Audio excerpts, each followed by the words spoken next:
Chapter 17. Dick at the Stnhp cottage. The villain! Such were the words which sprang involuntarily to Dick's lips as he gazed at the scene before him. He was filled with bitter indignation, and could hardly resist the temptation to break in the window and leap to Dora's assistance. As he paused, he saw Dora push Crabtree back and leap to the opposite side of the center table. "Don't you dare touch me, Mr. Crabtree," came the loud enough for Dick to quite hear plainly. "I want you to behave yourself, young lady," stormed Josiah Crabtree. "I know how to do that without your advice." "No, you don't. You have set your mother against me, and if it hadn't been for you, we would be married long ago." "I believe a daughter has a right to advise her mother concerning a stranger, Mr. Crabtree." "A stranger?" "Well, an outsider, if you like that better." "I am no outsider. I've known your mother for years. I might have married her, instead of your father doing so, if he hadn't played an underhanded trick which—" "Stop, sir. You shall not say a word against my father." Good for Dora, thought Dick. She's the right kind. "Your mother is quite willing to marry me, and, as a dutiful daughter, you should bow to her wishes." "Mother is not herself, Mr. Crabtree. Ever since father died, she's been upset by business matters, and you have pestered the life out of her. If you would only go away for a month or so, and give her time to think it over, I'm sure she would end this matter between you." "Tut, tut, child. You do not know what you are talking about. Your mother has given me her word, and you ought to bow to the inevitable." "She is not married yet. She has not yet married you, sir. And until she is actually bound to you, there will be still hope for her." "This is outrageous!" cried Josiah Crabtree wrathfully. "Do you think I will allow a mere slip of a girl to stand between me and my plans? Just wait until I am your father." "You shall never take the place of my dear dead father, Mr. Crabtree. Never!" And now Dora's eyes filled with tears. "He was 10,000 times better than you can ever be." "I must admit I can't see it. He had not half the education I possessed," answered Josiah Crabtree conceitedly. "Perhaps not, but he had an honest, warm heart, and that counts for more than a mere book education. I fancy many men are smarter, even in book learning, than Mr. Josiah Crabtree, who tried last week for an opening at Columbia College and failed to meet the requirements." "Ha! Who told you that?" "Mother told me. She is foolish to take you into her confidence. It was not my fault that I failed the opening, merely the pig-headedness of those having the matters in charge. However, I do not care much. As soon as your mother and I are married, I shall make some changes here, put up a fine brick building, and open a rival school to Putnam Hall." "Gracious, here is news," thought Dick. "Wonder what Captain Putnam will say to that." "Will you?" ejaculated Dora. "And who will give you permission to make alterations here?" "Mrs. Crabtree, that is, soon to be." "Do you know that she holds this property in a trust for me, Mr. Crabtree? It will be hers only if I die before I come of age. Her own share of Papa's estate is situated further up the lake, at Berryport." At this announcement, Josiah Crabtree started back. You are not telling the truth," he faltered. "I am." "But your mother is the executrix of your father's will." "Yes." "Exactly. Consequently, she has full control over all property until you are 21. "She has, but certain changes suggested by you or her would be subject to the approval of the court or the surrogate, so I have been told," answered Dora quietly. Josiah Crabtree glared at the girl, and then began to pace the floor impatiently. "Dora, see here," he said, finally. "Let us come to terms." "What terms?"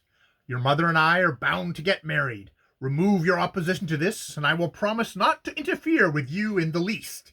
You can do as you please and go where you please, and you shall have all the spending money from time to time that the estate can afford." At this, the girl's lip curled proudly. "I do not thank you for your offer, Mr. Crabtree. The whole difficulty is just here. I do not like you, and mother shall never marry you so long as I can prevent it." You "You saucy minx!" he snarled, and leaping around the table, caught her by the wrist again. "I'll tame you before I have done with you. Mark my words. If you dare talk to your mother again— Hello! Who is this?" "Dick Rover!" cried Dora in amazement and in delight. For Dick had suddenly thrown up the window sash, which was unlocked, and leapt straight into the sitting room.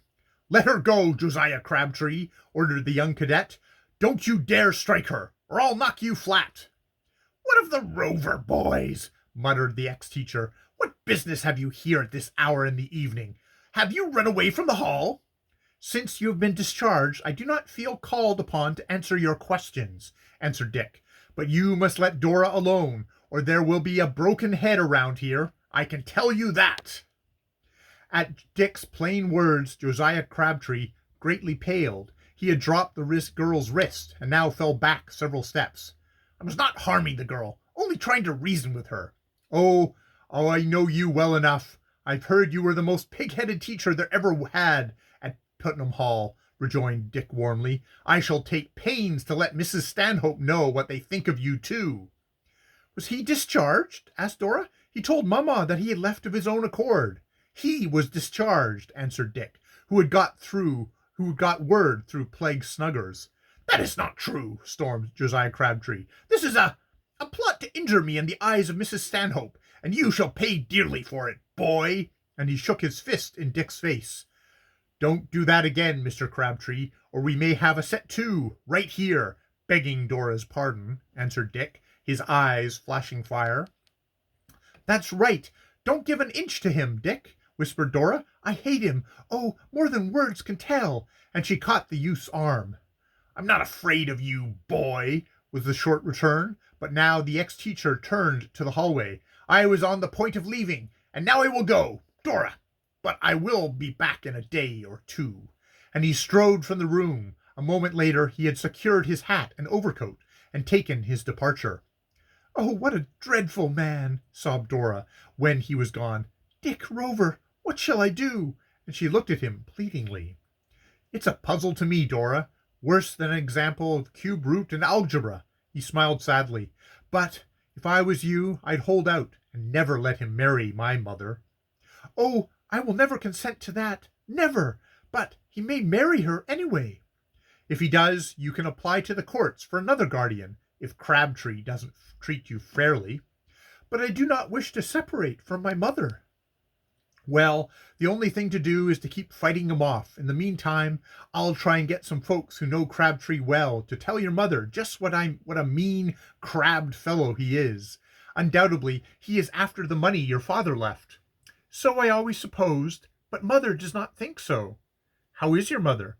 "She is doing nicely, and may be out in a week or two. I am keeping her in as long as possible, so that Josiah Crabtree cannot argue her into going off and getting married." "You certainly have your hands full, Dora," answered the young cadet. "I wish I could take this burden off your shoulders. Indeed, I do." And impulsively he caught up her plump hand and kissed it. "Oh!" She snatched her hand away and blushed prettily, but was not angry. It's something to know one has a friend, Dick," she said softly. "Can I come to you if I want something done?"